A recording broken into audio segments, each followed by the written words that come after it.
Hello dear friends, my name is doctor Ayesha. उम्मीद है आप सब खैरियत से होंगे।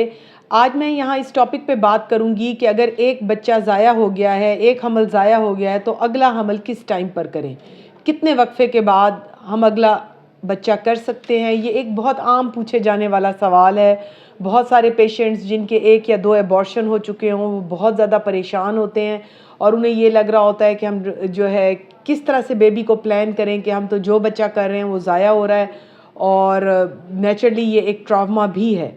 यहाँ पर मैं आपको बताना चाहती हूँ कि जो बच्चा ज़ाया हो गया है उसके बाद 21 डेज़ तक जो है, महीने तक एक पेशेंट को ब्लीडिंग रह सकती है, जिसमें जो एंडोमेट्रियम बच्चेदानी के अंदर वाली लाइनिंग है उसके अंदर कोई अगर बच्चे के टुकड़े हों, कोई पीसीज हों, तो वो आहिस्ता आहिस्ता शेड ऑफ होते रहते हैं, निकलते रहते हैं।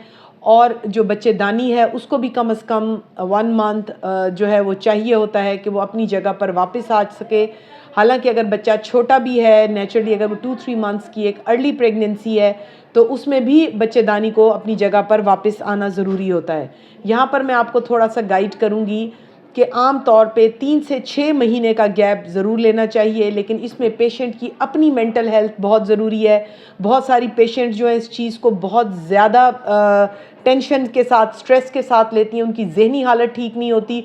उस सूरत में हम उन्हें कहते हैं कि आप कम से कम 6 मंथ्स का गैप ले लें और आप जब भी बेबी प्लान करें तो उसके से पहले आप आके अपने डॉक्टर से ज़रूर मिलें, ताकि वो दोनों कपल्स को, मियाँ बीवी को, कुछ दवाई लिख के दें ताकि आपके बच्चे नेक्स्ट टाइम पर इस तरह से अबॉर्ट ना हो, इस तरह के एबनॉर्मल बच्चे ना हो।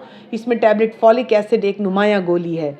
याद रखें कि 3 to 6 मंथ्स के बीच में आप नेक्स्ट बेबी कर सकते हैं और ज़रूर बेबी को ट्राई करें ताकि आपके पास एक नॉर्मल बच्चा आए। प्रॉपर चेकअप रखें ताकि आप इस ज़हनी ट्रॉमा से निकल सकें। Thank you very much.